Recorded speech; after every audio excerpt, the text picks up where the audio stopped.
கற்பனை செஞ்சு பாருங்க, ஒரு பரபரப்பான கட்டுமான தளம், உச்சி வெயில், எங்கும் ஒரே புழுதி. ம் கூடவே அந்த இயந்திரங்களோட காத பிளக்கம் சத்தம் வேற இருக்கும். கண்டிப்பா. இப்போ ஒரு 100 அடி உயரத்துல ஒரு பிரம்மாண்டமான கிரேன்ல ஒரு 5 டன் எடையுள்ள ராட்சச இரும்பு பீம் அந்தரத்துல தொங்கிட்டு இருக்கு. சரி. கீழே இருக்கிற தொழிலாளர்கள் அத ஒரு மாபெரும் இரும்பு தூணோடு இணைக்க போராடிட்டு இருக்காங்க. அந்த பீம தூணோடு பொருத்துறதுக்கு 8 பெரிய போல்ட்டுகளை நுழைக்கணும். அதாவது அந்த கனமான இரும்ப பேலன்ஸ் செஞ்சுக்கிட்டே இதை பண்ணணும். ஆமா, மொத 7 போல்ட்டுகள் மிக சரியா பொருந்திடுச்சு. ஆனா 8வது போல்ட் செல்வதற்கான துவாரம் வெறும் 2 மில்லிமீட்டர், அதாவது ஒரு சின்ன எறும்பு நுழையிற அளவிலான இடைவெளியில விலகி இருக்கு. ஓஹோ, இப்போ பெரிய சிக்கலாச்சு. அதுதான் இப்ப என்ன நடக்கும்? அந்த 5 டன் எடையுள்ள இரும்பு அந்தரத்துல தொங்கவிட்டபடியே புதுசா ஓட்ட போட முடியுமா? வாய்ப்பே இல்ல, அது பாதுகாப்பும் கிடையாது. கரெக்ட். அந்த முழு இரும்பு பீமையும் திரும்ப கீழே இறக்கணும். அத மீண்டும் அளந்து கேஸ் கட்டர் வச்சு துளையிட்டு சரி செய்யணும். இதுக்கே அந்த நாள் முழுக்க முடிஞ்சிடுவேன். அதான் பிரச்சனை. பல லட்சம் ரூபாய் மதிப்புள்ள கிரேனோட வாடகை, நூற்றுக்கணக்கான தொழிலாளர்களின் நேர விரயம், அப்புறம் பல வார கால தாமதம். இந்த 2 மில்லிமீட்டர் பிழை ஒரு பெரிய பேரழிவையே ஏற்படுத்திடும். உண்மைதான். இது கட்டுமான துறையில ரொம்ப சாதாரணமா நடக்கக்கூடிய ஒரு யதார்த்தம். நேர்களே, உங்களை இந்த ஆழமான விவாதத்திற்கு உற்சாகமாக வரவேற்கிறேன். இன்னைக்கு நாம பேச போற தலைப்பு, பல கோடி ரூபாய் மதிப்புள்ள இந்த மாபெரும் கட்டிடங்கள்ல எப்படி இந்த 2 மில்லிமீட்டர் பிழைய கூட முற்றிலுமாக தவிர்க்கிறாங்க அப்படிங்கறத பத்தி தான். இது ரொம்பவும் சுவாரஸ்யமான ஒரு டெக்னாலஜி. ஆமா. இன்னைக்கு நம்மிடம் உள்ள மூலாதார தரவுகள் ட்ரீம் ஆஃப் ஒர்க்ஸ், அதாவது ட்ரீம் ஆப் ஒர்க்ஸ் அப்படிங்கிற நிறுவனத்தின் கிடங்கு கட்டமைப்பு வடிவமைப்புகள். சிம்பிளா சொல்லணும்னா வேர்ஹவுஸ் ஸ்ட்ரக்சரல் டீடைலிங் பத்தின ஒரு முழுமையான வழிகாட்டி. ஆக்சுவலா நீங்க ஆரம்பத்துல சொன்ன அந்த 2 மில்லிமீட்டர் பிழை இருக்கு இல்லையா, அது வெறும் பண இழப்பு மட்டும் கிடையாது. வேற என்ன பாதிப்பு வரும்? ஒரு இரும்பில் தவறான இடத்துல துளையிட்டுட்டு அதை அடைச்சி மீண்டும் பக்கத்துல ஒரு ஓட்ட போடும்போது அந்த இரும்போட தாங்கும் திறன், அதாவது ஸ்ட்ரக்சரல் இன்டிகிரிட்டி மொத்தமா குறைஞ்சிரும். ஓ, அந்த இரும்பு வீக் ஆயிடும்னு சொல்றீங்க. கண்டிப்பா. இதையெல்லாம் தவிர்க்கத்தான் இந்த ஸ்ட்ரக்சரல் டீடைலிங் துறை முப்பரிமாண தொழில்நுட்பத்தின் உச்சத்தை நோக்கி பயணிச்சிட்டு இருக்கு. அதாவது 3D technology. Dream of works நிறுவனத்தோட தரவுகளை பார்க்கும்போது அவங்க ஒரு கட்டிடத்தை நிஜத்துல கட்டுறதுக்கு முன்பாகவே அதோட ஒவ்வொரு அங்குலத்தையும் டிஜிட்டல் முறையில உருவாக்கிடுறாங்க. நான் உங்க தரவுகள்ல படிக்கும்போது ஒரு வார்த்தை என்ன ரொம்ப கவர்ந்தது, ஆனா கொஞ்சம் சந்தேகத்தையும் ஏற்படுத்துச்சு. என்ன வார்த்தை அது? பூஜ்ய மறுவேலை, அதாவது ஜீரோ ரீவொர்க். ஆமா, அது அவங்களோட முக்கியமான ஒரு கான்செப்ட். ஆனா இது நிஜமா சாத்தியமா? தொழிற்சாலையிலேருந்து இரும்பு பொருட்கள் சைட்டுக்கு வந்த பிறகு அங்க எந்த ஒரு திருத்த வேலையும் இருக்காதுன்னு சொல்றாங்க. வெட்டுவதோ மீண்டும் துளையிடுவதோ இருக்காதுங்கிறாங்க. ஆனா கட்டுமான தளம்ங்கிறது ஒரு குழப்பமான இடம். வானிலை மாறும், எதிர்பாராத பல விஷயங்கள் நடக்கும். ஏசி ரூம்ல உட்காந்துக்கிட்டு கம்ப்யூட்டர்ல பண்ற டிசைனு எப்படி சைட்ல ஜீரோ ரீவொர்க்னு 100% உத்தரவாதம் தர முடியும்? இந்த சந்தேகம் ரொம்ப நியாயமானது. பல வருஷமா இன்ஜினியரிங் ஃபீல்ட்ல இருக்கிறவங்களே இதைத்தான் முதல்ல கேட்பாங்க. எனக்கும் இது ஒரு மார்க்கெட்டிங் விளம்பரம் மாதிரி தான் தோணுச்சு. முந்தைய காலங்கள்ல 2D வரைபடங்களை வச்சுட்டு இருக்கும்போது பூஜ்ய மறுவேலை அப்படிங்கிறது வெறும் கனவாதான் இருந்துச்சு. இப்போ என்ன மாறி இருக்கு? இப்போ ட்ரீம் ஆஃப் ஒர்க்ஸை பயன்படுத்துறது டெக்லா ஸ்ட்ரக்சர்ஸ் அப்படிங்கிற அதிநவீன 3D மாடலிங் சாஃப்ட்வேர். ஓஹோ. இதை டிஜிட்டல் ட்வின் அப்படின்னு சொல்லுவாங்க. அதாவது நிஜத்துல அந்த பிரம்மாண்டமான கிடங்கு எப்படி இருக்குமோ அதை அப்படியே 1 மில்லிமீட்டர் அளவு கூட மாறாம டிஜிட்டல் உலகத்துக்குள்ள கட்டி எழுப்புறாங்க.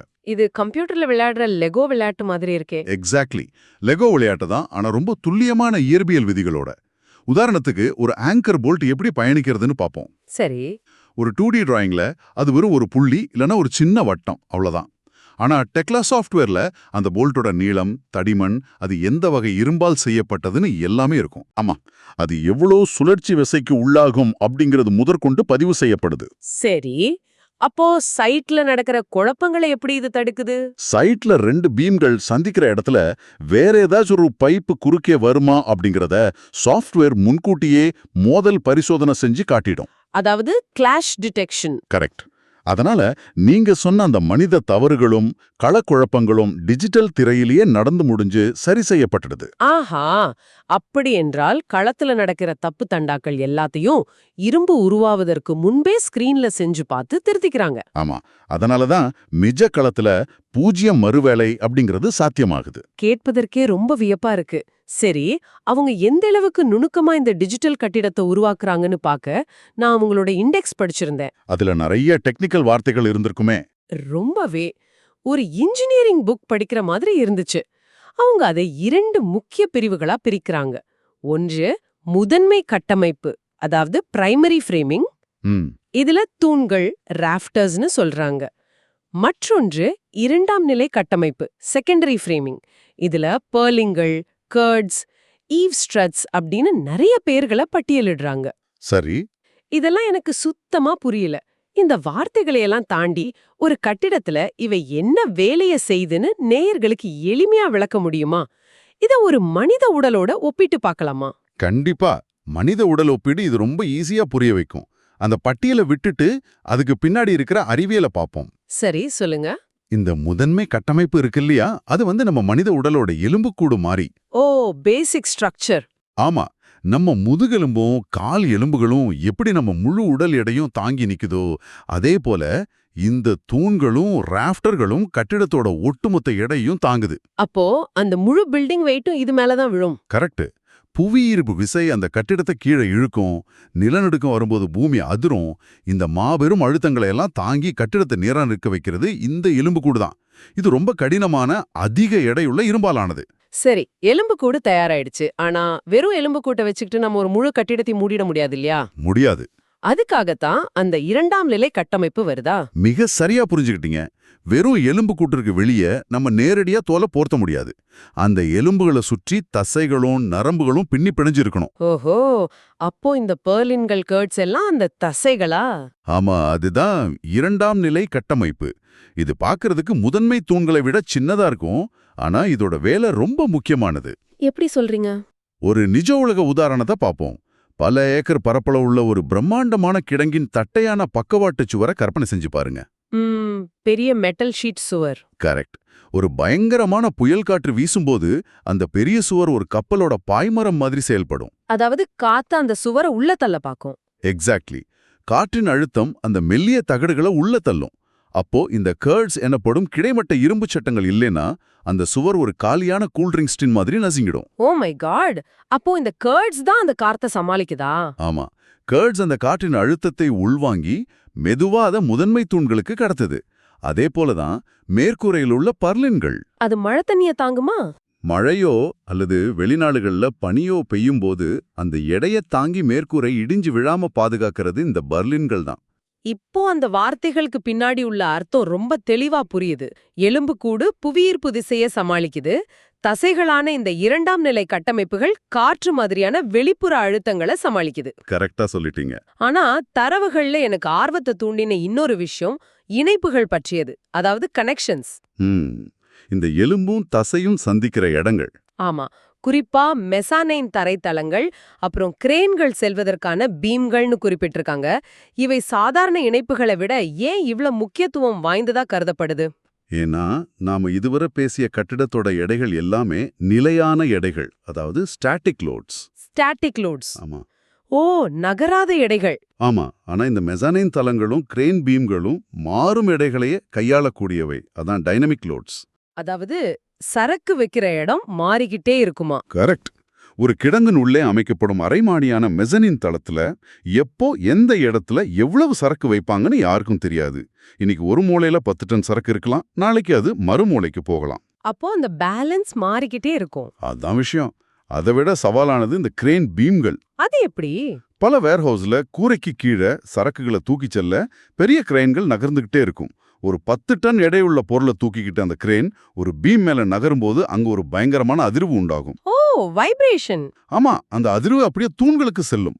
அந்த இணைப்புகள்ல உள்ள ஒவ்வொரு போல்ட்டும் ஒவ்வொரு வெல்டிங்கும் அந்த அதிர்வை தாங்குற மாதிரி மிக துல்லியமா டிஜிட்டல் முறையில கணக்கிடப்படணும். ஆஹா, ஒரு சின்ன போல்ட் கூட இவ்ளோ வேலையை செய்யுதா?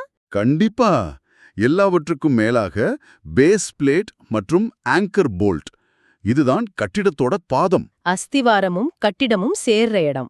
ஆமா, அந்த இடம் 1 டிகிரி கோணல் அடைஞ்சா கூட 100 அடி உயரத்துல அந்த தூண் பல அங்குலங்கள் சாய்ஞ்சிடும். அப்போ டோட்டல் ஸ்ட்ரக்சரும் டேமேஜ் ஆயிடும். அதனால தான் கட்டமைப்பு பொறியாளர்களும் இத வடிவமைக்கும் ட்ரீம் ஆஃப் வாக்ஸ் குழுவினரும் இணைந்து இந்த பாதத்தை எவ்வளவு நுணுக்கமா திட்டமிடுறாங்க அப்படிங்கறதுல தான் கட்டிடத்தோட மொத்த ஆயுளும் அடங்கியிருக்கு. அதாவது ஒரு பிரம்மாண்டமான கச்சேரியில நூற்றுக்கணக்கான இசைக்கலைஞர்கள் எந்த பிசகும் இல்லாம எப்படி ஒத்திசைவா பாடுறாங்களோ அதே போன்ற ஒரு என்ஜினியரிங் ஒத்திசைவு இது. ரொம்ப அழகான ஒப்பீடு. சரி, இதுவரை திரையில நடக்கிற மாயாஜாலங்களை முழுமையா பார்த்துட்டோம். டிஜிட்டல் உலகத்துல அந்த கட்டிடம் கம்பீரமா எந்த பிழையும் இல்லாம நிக்குது. ஆனா இங்கதான் எனக்கு மிகப்பெரிய கேள்வி வருது. ஒரு கம்ப்யூட்டர் ஸ்கிரீன்குள்ள இருக்கிற இந்த மாடலால நிஜ உலக இரும்பு தூக்க முடியாது இல்லையா? கண்டிப்பா முடியாது. அப்புறம் எப்படி கணினி தகவல்களை நிஜ உலக இரும்பா கட்டுமான பொருட்களா மாத்துறாங்க? ட்ரீம் ஆஃப் வாக்ஸ் நிறுவனம் பல்வேறு வகையான வெளியீடுகளை வழங்குறதா தரவுகள்ல இருக்கு. ஆமா, டெலிவரபிள்ஸ் பத்தி சொல்றீங்க. அதுல சிஎன்சி வெளியீடுகள்னு ஒரு தொழில்நுட்பத்தை குறிப்பிட்டிருக்காங்க. இத படிக்கும்போது எனக்கு ஒன்னு தோணுச்சு. இது ஒரு பிரம்மாண்டமான முப்பரிமாண அச்சு யந்திரத்திற்கு, அதாவது 3D பிரிண்டருக்கு கட்டளைகளை அனுப்புற மாதிரி தானா? ஒருவேளை அப்படி தோணலாம். நாம கம்ப்யூட்டர்ல ஒரு பொம்மையை டிசைன் செஞ்சு 3D பிரிண்டருக்கு அனுப்புனா அது எப்படி அப்படியே அச்சடிச்சு தருமோ அதே போல இந்த மென்பொருள் அந்த இரும்பு அச்சடிச்சு தருதா? நான் புரிஞ்சுக்கிட்டது சரிதானா? அது ஒரு சுவாரஸ்யமான ஒப்பீடு தான். ஆனா உண்மையில இது நீங்க சொல்ற 3D பிரிண்டருக்கு முற்றிலும் நேர்மாறானதுன்னு தான் சொல்லணும். நேர்மாறானதா? அது எப்படி? ஆமா, 3D பிரிண்டிங் அப்படிங்கிறது சேர்க்கும் உற்பத்தி, அதாவது additive மேனுஃபேக்சரிங். ஒண்ணுமே இல்லாத இடத்துல புதுசா உருவாக்குறது. கரெக்ட். பிளாஸ்டிக்கையோ உலோகத்தையோ அடுக்கடுக்கா சேர்த்து ஒரு பொருளை உருவாக்குறது. ஆனா இந்த சிஎன்சி இயந்திரங்கள் இரும்பு கட்டமைப்புல செய்யறது நீக்கும் உற்பத்தி. சப்ஸ்ட்ராக்டிவ் மேனுஃபேக்சரிங். எக்ஸாக்ட்லி. இங்க எந்த இரும்பும் புதிதா அச்சிடப்படுவதில்லை. தொழிற்சாலையில ஏற்கனவே பல டன் எடையுள்ள திடமான நீண்ட இரும்பு பீமுகள் தயாராக இருக்கும். ஓ, அப்போ இருக்கிற இரும்ப வெட்டுவாங்களா? ஆமா, அந்த பிரம்மாண்டமான இரும்பு துண்டுகளை சிஎன்சி இயந்திரங்களுக்குள்ள அனுப்புவாங்க. அந்த இயந்திரங்களுக்கு மனிதர்களோட மொழியோ அல்லது நாம பேப்பர்ல வரைகிற கோடுகளோ புரியாது. அப்போ அதுக்கு என்ன புரியும்? அவற்றுக்கு தெரிஞ்சதெல்லாம் எண்கள் மற்றும் ஆயத்தொலைவுகள் மட்டுமே, அதாவது எக்ஸ், ஒய், ஜெட் கோஆர்டினேட்ஸ். ஓஹோ. எக்லா சாஃப்ட்வேர்ல உருவாக்கப்பட்ட அந்த டிஜிட்டல் மாடல் இருந்து இந்த இரும்பு பீம்ல இடது முனையிலிருந்து 250 மில்லிமீட்டர் தள்ளி 15 டிகிரி கோணத்துல ஒரு 12 மில்லிமீட்டர் துளைய போடு அப்படிங்கிற தகவல் நேரடியாக இயந்திரத்தோட மூளைக்கு அனுப்பப்படுது. அப்போ மனுஷங்க யாரும் அங்க டேப் வச்சு அளந்துட்டு இருக்க மாட்டாங்களா? கொஞ்சம் கூட கிடையாது. இயந்திரத்தோட ரோபோட்டிக் கைகள் அந்த ராட்சச இரும்ப ஒரு வெண்ணெய வெட்டுற மாதிரி துல்லியமா வெட்டி லேசர் மூலமா துளையிட்டு எடுத்து தருது. வாவ். இதுதான் சிஎன்சி வெளியீட்டோட உண்மையான பலம். மனித பிழைகள் நுழைவதற்கான கதவு இங்கேயே முற்றிலுமா அடைக்கப்பட்டுடுது. ஓ, இப்ப ரொம்ப கிளியரா புரியுது. இது புதுதா உருவாக்குறது இல்ல, இருக்கிற மாபெரும் இரும்புல தேவையற்றத மிக துல்லியமா நீக்குவது, அதுவும் மனித கைகளின் தலையீடு இல்லாம நேரடியா சாஃப்ட்வேர்ல இருந்தே இயந்திரத்துக்கு தகவல் போகுது. ஆமா. அப்படியென்றால் இந்த வரைபடங்கள், அதாவது பொதுவான வரைபடங்கள், ஜிஏ டிராயிங்ஸ், ஷாப் வரைபடங்கள் மற்றும் நிறுவல் வரைபடங்கள் அப்படின்னு தரவுகள்ல நிறைய சொல்லியிருக்காங்களே, அதோட பங்கு என்ன? எந்திரமே எல்லாத்தையும் வெட்டி தந்துடுனா எதற்காக இத்தனை வகையான டிராயிங்ஸ்? அது ரொம்ப முக்கியமான கேள்வி. இயந்திரங்கள் இரும்பு வெட்டி துளையிட்டு தந்துடும் அப்படிங்கிறது உண்மைதான். ஆனா அந்த ஆயிரக்கணக்கான இரும்பு துண்டுகள் சைட்டுக்கு வரும்போது அதை எப்படி ஒன்னா இணைக்கிறதுன்னு மனிதர்களுக்கு தெரியணும் இல்லையா? ஆமா, சைட்ல இருக்கிற தொழிலாளர்களுக்கு தெரியணும். அதுக்காக தான் இந்த வெவ்வேறு வகையான வரைபடங்கள். இதை ஒரு சிம்பிளான முறையில விளக்குறேன். முதல்ல பொதுவான வரைபடங்கள், ஜிஏ டிராயிங்ஸ். சரி. இது ஒரு மேப் மாதிரி. கட்டிடம் முழுமையா கட்டி முடிக்கப்பட்ட பிறகு எப்படி இருக்கும், எந்த தூண் எங்கு வரும் அப்படிங்கறத காட்டும் ஒட்டுமொத்த பார்வை இது. ஓகே, ஒரு பிக் பிக்சர். ஆமா. இரண்டாவதா ஷாப் வரைபடங்கள். இத தொழிற்சாலைக்கான ஒரு சமையல் குறிப்பு, ரெசிபின்னு சொல்லலாம். சமையல் குறிப்பா? ஆமா. வெட்டப்பட்ட இரும்பு துண்டுகளோட எந்த பிளேட்டை இணைச்சு வெல்டிங் செய்யணும் அப்படிங்கிற நுணுக்கமான தகவல்கள் இதுல இருக்கும். இத வச்சுதான் ஃபேக்டரியில ஒவ்வொரு பகுதியும் உருவாக்குவாங்க. ஓஹோ, அசெம்பிள் பண்றதுக்கா? கரெக்ட். மூன்றாவதா மிக முக்கியமானது நிறுவல் வரைபடங்கள், எரெக்ஷன் டிராயிங்ஸ். இதுதான் களத்திலுள்ள தொழிலாளர்களுக்கான வழிகாட்டியா? மிகச் சரியா சொன்னீங்க. கட்டுமான தளம் அப்படிங்கிறது நான் முன்பே சொன்னது போல தூசியும் சத்தமும் நிறைஞ்ச ஒரு இடம். ஆமா. அங்க வேலை செய்யற தொழிலாளர் ஒரு ஐக்கியா பர்னிச்சரை எப்படி நம்ம மேனுவல பார்த்து பொருத்துறோமோ அதே போலதான் இந்த நிறுவல் வரைபடங்களை பயன்படுத்துவார். அதாவது குழப்பம் இல்லாம ஸ்டெப் பை ஸ்டெப் இன்ஸ்ட்ரக்ஷன் இருக்குமா? ஆமா, A1 அப்படிங்கிற தூணோடு B2 அப்படிங்கிற பீம் எடுத்து இந்த 8 போல்ட்டுகளை போட்டு முடுக்கு அப்படின்னு ரொம்ப எளிமையா எந்த குழப்பமும் இல்லாம இந்த வரைபடம் காட்டும். சூப்பர். அவங்க அங்க போயிட்டு யோசிக்கிட்டு இருக்க வேண்டிய அவசியமே இருக்காது. இறுதியா மூலப்பொருட்களின் பட்டியல், பில் ஆஃப் மெட்டீரியல். இது என்ன, மளிகை பட்டியல் மாதிரியா? எக்ஸாக்ட்லி, ஒரு துல்லியமான மளிகை பட்டியல்.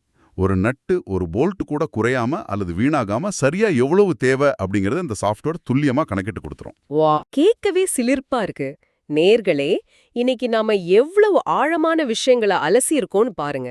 ஒரு நெடுஞ்சாலையில நீங்க பாக்குற அந்த பிரம்மாண்டமான கிடங்குக்கு பின்னாடி இவ்வளவு பெரிய மூள உழைப்பும் டிஜிட்டல் துல்லியமும் ஒளிஞ்சிருக்கு அப்படிங்கறத நம்ம யாருமே நினைச்சு பார்த்திருக்க மாட்டோம். கண்டிப்பா. வெறும் கோடுகளை வரையறது மட்டும் இல்லாம 100 அடி உயரத்துல அந்த 5 டன் பீம் தூக்கப்படும் போது அந்த போல்ட் துவாரம் 1 மில்லிமீட்டர் கூட பிசுகாம எப்படி பொருந்துது அப்படிங்கறது இன்னைக்கு நம்ம முழுமையா புரிஞ்சுக்கிட்டோம். ட்ரீம் ஆஃப் ஒர்க்ஸ் நிறுவனம் முப்பரிமாண தொழில்நுட்பத்தை பயன்படுத்தி எப்படி நிஜ களத்துல 0 மறுவேளை அப்படிங்கிற இலக்க ஒரு மாயாஜாலம் போல சாத்தியமாக்குதுன்னு பார்த்தோம். அது மட்டும் இல்லாம பிரைமரி மற்றும் செகண்டரி ஃப்ரேமிங் பத்தியும் பேசணும். ஆமா, எலும்பும் சதையுமா அந்த கட்டமைப்புகளின் பின்னணியில் உள்ள இயற்பியலையும் CNC இயந்திரங்களுக்கு தரவுகள் நேரடியா எப்படி செல்லுது அப்படிங்கறதையும் மிக தெளிவா தெரிஞ்சுக்கிட்டோம். சரிதான். இந்த மூலாதாரங்களை படிக்கும் பொறியாளர்களாகவோ டெவலப்பர்களாகவோ அல்லது கட்டுமான நிறுவனங்களைச் சேர்ந்தவர்களாக நீங்க இருந்தா ட்ரீம் ஆஃப் ஒர்க்ஸ் நிறுவனத்தோட இந்த துல்லியமான கட்டமைப்பு வடிவமைப்பு உங்க திட்டங்களுக்கும் ஒரு சிறந்த முன்னுதாரணமா இருக்கும். கண்டிப்பா. அவங்க செயல்முறைகள் பத்தி மேலும் தெரிஞ்சு கொள்ளவோ அல்லது அவங்கள தொடர்பு கொள்ளவோ விரும்புனா அவங்களோட தொடர்பு எண்கள் நம் மூலாதார குறிப்புகள்ல வழங்கப்பட்டிருக்கு. நான் நம்பர் சொல்றேன், நோட் பண்ணிக்கோங்க. தொலைபேசி எண் +91 7871 665841. நான் மீண்டும் சொல்றேன், +91 7871 665841. நீங்க மின்னஞ்சல் மூலமாகவும் உங்களை தொடர்பு கொள்ளலாம். முகவரி dreamappworks@gmail.com. இந்த விவாதம் நிச்சயமா பல புதிய தொழில்நுட்ப பரிமாணங்களை உங்களுக்கு காட்டியிருக்கும்னு நம்புறேன். இவ்ளோ பெரிய சிக்கலான விஷயங்களை மிக எளிமையா விளக்கியதற்கு மிக்க நன்றி. எனக்கும் இந்த விவாதம் ரொம்ப பயனுள்ளதா இருந்துச்சு. ஆனா இந்த தரவுகளை அலசி ஆராயும் போது எனக்குள்ள ஒரு பெரிய சற்றே ஆழமான கேள்வி எழுந்தது. என்ன கேள்வி அது? நாம இதுவரை இரும்பு, காங்கிரீட் மற்றும் மென்பொருள் பத்தி பேசணும். ஒரு மாபெரும் கட்டிடம் நிஜ உலகத்துல செங்கலா உருவாவதற்கு முன்பே அதோட ஒவ்வொரு அங்கலத்தையும் ஒரு டிஜிட்டல் ட்வின்னா உருவாக்கி எல்லா தவறுகளையும் முன்கூட்டியே திருத்தி 0 மறுவேளை அப்படிங்கிற நிலையை நம்மால எட்ட முடியுது. ஆமா, இது ஒரு அபாரமான தொழில்நுட்பம். இப்போ நேர்களாகிய உங்களை பார்த்து நான் இந்த கேள்வியை கேட்கிறேன். இதே போன்றதொரு முன்திட்டமிடலையும் டிஜிட்டல் பரிசோதனையும் நாம ஏன் நமது சமூக கட்டமைப்புகளுக்கு பயன்படுத்தக்கூடாது? ஓ, சமூக கட்டமைப்புகளுக்கா? ஆமா. உதாரணத்துக்கு நம்முடைய கல்வி முறை அல்லது தினசரி நாம நெரிசல்ல சிக்கும் போக்குவரத்து அமைப்பு, இந்த சிக்கலான சமூக அமைப்புகளை நிஜத்துல செயல்படுத்தி மக்கள் பாதிக்கப்படுவதற்கு முன்பாகவே இப்படி ஒரு டிஜிட்டல் மாடல்ல பொருத்தி பார்த்து தவறுகளை முன்கூட்டியே திருத்தி சமூகத்திலும் ஒரு 0 மறுவேளை அப்படிங்கிற நிலையை எட்ட முடியுமா? வாவ், இது ரொம்ப ஆழமான ஒரு பார்வை. மனிதர்களாகிய நாம இரும்ப வளைக்க கத்துக்கிட்டோம். ஆனா இந்த துல்லியத்தை நம்முடைய அன்றாட வாழ்க்கை சிக்கல்களுக்கு எப்ப பயன்படுத்த போறோம்? இது நாம ஒவ்வொருவரும் தொடர்ந்து சிந்திக்க வேண்டிய ஒரு முக்கியமான விஷயம்னு நான் நினைக்கிறேன். இன்னும் ஒரு அற்புதமான அதிர்வலையை ஏற்படுத்தும் சிந்தனை. நாம ஆரம்பத்துல பார்த்த அந்த புழுதி பறக்கும் கட்டமான களமும் அந்த நெடுஞ்சாலை கிடங்கும் வெறும் இரும்பும் சிமெண்ட்டும் சேர்ந்த கலவை மட்டும் கிடையாது. அது எதிர்கால திட்டமிடலின் ஒரு மகத்தான குறியீடு அப்படிங்கிறது இப்ப புரியுது. கண்டிப்பா. நாம கண்ணால் காணும் அந்த பிரம்மாண்டத்தை தாங்கி நிற்பது கண்ணுக்கு தெரியாத அந்த டிஜிட்டல் துல்லியம்தான். நேர்களே, அடுத்த முறை நீங்க நெடுஞ்சாலையில செல்லும்போது ஒரு பெரிய கட்டிடத்தை பார்த்தா அந்த கட்டிடத்தோட ஒவ்வொரு இரும்பு துண்டும் அது அங்கே கம்பீரமா நிற்பதற்கு முன்பே பலமுறை டிஜிட்டல் உலகில் வாழ்ந்து பார்த்து தன்னுடைய தவறுகள் எல்லாம் திருத்திக்கிட்டு தான் அங்க வந்திருக்கு அப்படிங்கறத நினைவில் வச்சுக்கோங்க. அந்த இரும்பிற்கு இருக்கும் முன்திட்டமிடல் நம்முடைய வாழ்விற்கும் தேவையான ஒன்றுதான். இது போன்ற மற்றொரு சுவாரஸ்யமான மற்றும் சிந்தனையை தூண்டும் விவாதத்துடன் மீண்டும் சந்திப்போம். தொடர்ந்து சிந்திப்போம், சிறப்பாய் செயல்படுவோம்.